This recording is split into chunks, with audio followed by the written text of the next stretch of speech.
Hey Folks, heute mal eine Zeichen-Challenge. Und zwar die 5 Artstyle-Challenge. Es geht darum, einen Charakter von mir, den ich in meinem Stil gezeichnet habe, in 5 ganz anderen Stilen auch mal versucht zu zeichnen.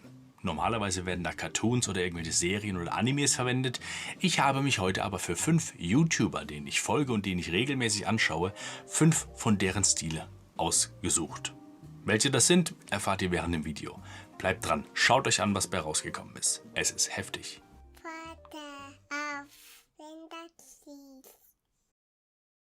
Zuallererst unser Ausgangsbild. Ein stilisiertes Selbstporträt, auf dessen Bedeutung ich nicht unbedingt eingehen möchte. Anhand dieses Bildes werde ich jedoch die verschiedenen Techniken der 5 von mir ausgewählten Kunst-YouTuber testen. Zeichenstil Nummer 1 ist von niemand Geringerem als Hedy the Creator. Im deutschen Raum eher bis ganz unbekannt. Das ist ein amerikanischer Zeichen-YouTuber, dessen Kanal sich aus verschiedenen Zeichen-Challenges, aus verschiedenen Kindermalbuch-Korruptionen zusammensetzt. Und Hauptelement seiner Zeichnungen sind Monster und das Monströse und Düstere. Das setzt er sehr gut dadurch um, dass er keine geschwungenen, durchgehenden Outlines verwendet, sondern sich seine Outlines aus verschiedenen kleinen, wilden Strichen zusammensetzen und seine Schatten, ähnlich wie bei mir, durch Kreuzschraffur hervorgehoben werden, was miteinander sehr gut Hand in Hand geht. Ein weiteres markantes Element seiner Zeichnungen sind die viereckigen Nasen. Mit viereckig meine ich nicht einfach so ein bisschen viereckig, sondern viereckig, als ob man denen einen Klotz ins Gesicht geschoben hätte. Dazu die dicken braunen Knochen, die leeren Augen und einfach das düstere Erscheinungsbild. Außerdem sind die Füße meistens ziemlich kurz und die Arme dafür umso länger und muskulöser. Zu Beginn hatte ich mir noch überlegt, ob ich dem Charakter aus seinem Dutt Tentakel herausgucken lasse. Das würde nämlich auf Hedys Monster anspielen, hat meiner Meinung nach dann aber doch nicht gepasst. Und da ich weiß, dass Hedy genauso ein Kaffee-Junkie ist wie ich, gab es erstmal noch eine dicke Kaffeetasse in die Hand. Bin mit der Zeichnung ziemlich zufrieden. Leider habe ich nicht ganz diesen düsteren Eindruck des Bildes eingefangen, wie Hedy das normalerweise schaffen würde. Aber mein T-Shirt ist auch eine ziemlich große freie Fläche und ich bin mir nicht sicher, wie Hedy es schafft, so eine Fläche abzuändern und zu verdüstern. Alles in allem eine gelungene Zeichnung, die meiner Meinung nach zumindest ähnlich auch von ihm wirklich hätte sein können.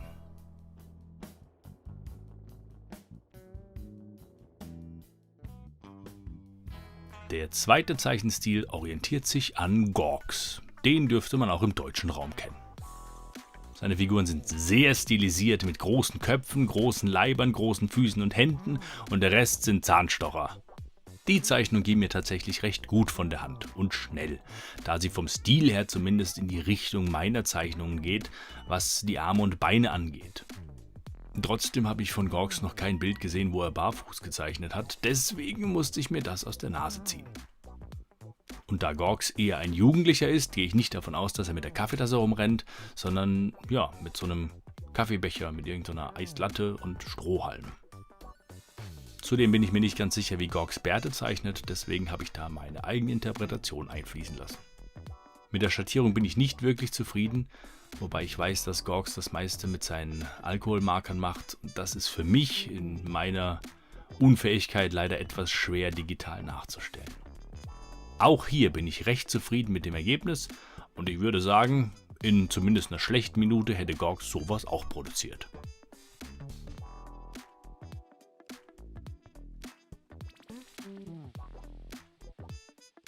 Der dritte Stil ist von Lavender Town. Ich hoffe, das habe ich richtig ausgesprochen. Mein Problem bei Lavender Town ist, sie zeichnet hauptsächlich weibliche Charaktere. Und ihre männlichen Charaktere haben nicht diese markanten Züge wie ihre weiblichen. Deswegen habe ich versucht, meinen männlichen Charakter auf dieselbe Weise wie sie ihre weiblichen Charaktere zu zeichnen, nur halt in männlich. Auch hier verwendet sie Schlangenarme, wie ich das mache, also Heimspiel, nur ihre Füße sind dann doch tatsächlich etwas realistischer. Hauptmarkantes Augenmerk in diesem Fall, oder in Lavenders Style überhaupt, ist tatsächlich das Augenmerk oder die Herangehensweise an die Augen. Der Rest ist so ein bisschen Chibi-Style gemixt mit Gorks. In den Schatten sieht man ab und zu ein paar Striche oder Kreuzschraffur und den Rest habe ich ziemlich einfach gehalten. Ich glaube, ich habe ihre Farbpalette nicht ganz erwischt, vor allem was ihre Schatten angeht.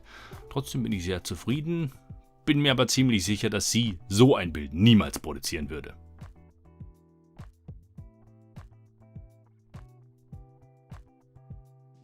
Der vierte Stil ist tatsächlich ein bisschen geschummelt. Ich habe den vierten Künstler über YouTube kennengelernt, aber nicht über seinen Kanal, denn zum damaligen Zeitpunkt hatte er noch gar keinen. Es geht um Oatsmeals. Eigentlich ein Instagram-Künstler und auf sonstigen Plattformen, aber er hat inzwischen tatsächlich einen eigenen YouTube-Kanal gestartet. Damit zählt er für mich als YouTuber, auch wenn nur ein Video zu sehen ist. Sein Style ist ähnlich wie Headys Style markant dadurch, dass er viele kleine Striche verwendet, und trotzdem hatte ich massive Probleme, so schnell und gekünstelt kritzelig diesen Stil zu imitieren, der ja auf seinen Bildern einfach natürlich aussieht, und für mich war das eine Qual, meine sauberen Outlines zu verlassen. Oatmeals Zeichnungen sind sehr wild mit Strichen, die aus dem eigentlichen Bild ausbrechen, und Strichen an Stellen, an die man keine Striche machen würde, und die Schatten hart gesetzt, die Gesichter auch deformiert, riesige Ohren, kleine Augen, in meinem Fall erkennt man den Mund sogar kaum, und seine Bilder sind meistens durch Gewalt und Aggression geprägt. Deswegen auch hier keine ganze Kaffeetasse, sondern kaputt. Auch ein markantes Merkmal von Oatsmeals Bildern sind seine riesigen Hände. Ich glaube, die habe ich sogar zu klein gemacht, fast schon. Jedenfalls, es war ein Spaß, auch wenn es für mich tatsächlich schwer war, diesen Stil zu imitieren. Und ich bin mir nicht ganz sicher, ob er so eine lausige Zeichnung abgeben würde. Bei ihm sind die Schatten härter, die Farben beißen sich mehr als bei mir. Ich habe dann doch eher eine abgeschwächte Version davon. Aber es kommt in die Richtung vom Original Oatsmeals.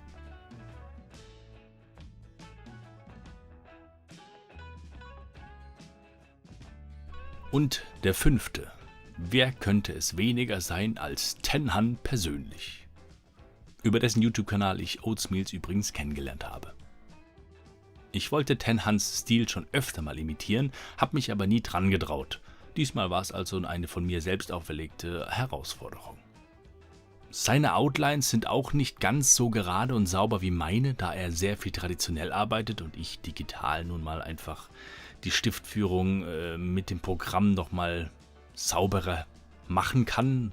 Das heißt, so ein bisschen schummeln kann. Das ist bei ihm auf dem Papier ein bisschen schwieriger. Aber ansonsten sind die Outlines ziemlich klar und sauber gewählt. Interessant wurde es dann, als es an die Farbwahl ging. Da Tenhan ein sehr, sehr für ihn markantes Farbspektrum besitzt, das ich tatsächlich auch einfließen lassen wollte, weil das seinen Stil nun mal ausmacht. Die wenigsten seiner Charaktere haben normale Hautfarbe und seine Hauptklamottenfarbe ist tatsächlich orange-rot. Das hat mir gut in die Hand gespielt, aber ja, auf die Hautfarbe musste ich verzichten. Diesmal habe ich dem Charakter auch ein Hoodie gegeben, weil das auch zu Tenhans Stil gehört und weil ich oder mein Charakter auch gerne mal im Hoodie rumläuft. Wobei der dann nicht rot ist, sondern eher schwarz. Aber das ist halt nicht Tenhan. Außerdem habe ich die Kaffeetasse oder den Kaffeebecher auch meiner Meinung nach an den Künstler angepasst und bin mit dem Ergebnis tatsächlich sehr zufrieden. Ich bin mir ziemlich sicher, dass Tenhan weit mehr Kreuzschraffurschatten setzen würde. Ich habe es auf ein Minimum reduziert und die anderen Schatten sind auch eher spärlich gesetzt, wodurch stellenweise einfach nur flach aussieht, aber ich glaube, das kommt Tenhan schon sehr ähnlich.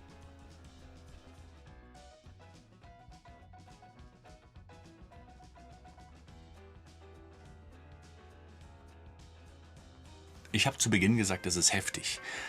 Warum? Ganz einfach, es war heftig. Es war heftig, andere Stile auszuprobieren. Die Bilder und Kunst, die andere produzieren, die man gerne anschaut, tagtäglich einfach mal so drüber schaut, wirklich tiefgehend zu analysieren. Und es war heftig, seine Komfortzone zu verlassen und sich mal mit komplett anderen Elementen und Dingen auseinanderzusetzen. Das ist eine mega gute Übung. Ich kann es euch allen nur empfehlen. Wenn ihr der Meinung seid, ihr habt euren eigenen Stil gefunden, verlasst den mal komplett. Nehmt euch einen Künstler eurer Wahl und versucht eure Bilder, eure Grundelemente, die ihr verwendet, in diesem Stil zu zeichnen. Damit hinterfragt ihr euren eigenen Stil und analysiert den Stil, der euch gefällt. Das ist eine mega Übung. Das hätte ich nicht gedacht. Ich habe oberflächlich immer gedacht, ich kenne Headys Stil, ich kenne Lavender Towns Stil, kein Problem. Ich überlege mir einen Charakter und zeichne deren Stil automatisch so mit verbundenen Augen. Dem war nicht so. Ich dachte eigentlich, Lavender Town hat 100.000 Videos, wie sie ihre Charaktere zeichnet und dann Voice-Over drüber macht. Es sind gar nicht so viele, wie man denkt. Auf ihrem Instagram-Profil hat sie fast gar keine von ihren traditionellen Figuren. Bei Hedy ähnlich. Irgendwie, ich hatte immer das Gefühl, das wäre so, aber wenn ich mich mal damit auseinandergesetzt habe, dann ist das gar nicht so. Das war schwer, ich musste suchen, ich musste graben, um einen Charakter oder Charaktere zu finden, von denen ich sage, anhand von denen mache ich den Stil fest. Das hätte ich nicht gedacht, dass das im Voraus so viel Arbeit wird. Bei Tenhan und Gorks war es ziemlich einfach, weil die tatsächlich viele Bilder online auch haben mit ihrem Stil, der dann von Bild zu Bild recht ähnlich ist. Aber bei Hedy oder bei Lavender Town oder auch bei Oatmeals, da wechseln die Stile von Bild zu Bild teilweise. Das ist heftig, sich damit mal zu beschäftigen. Ich hoffe, es hat euch gefallen. Ich hoffe, es hat euch gefallen, dass ich mal eine Challenge gemacht habe und kein Tutorial. Für mich war es eine Herausforderung und eine Bereicherung. Sowas werde ich gerne wieder machen. Nicht unbedingt auf YouTube, aber für mich. Einfach mal mich mit anderen Zeichenstilen, mit anderen Stiftführungen, mit anderen Blickwinkeln auseinanderzusetzen. Probiert ihr das auch mal.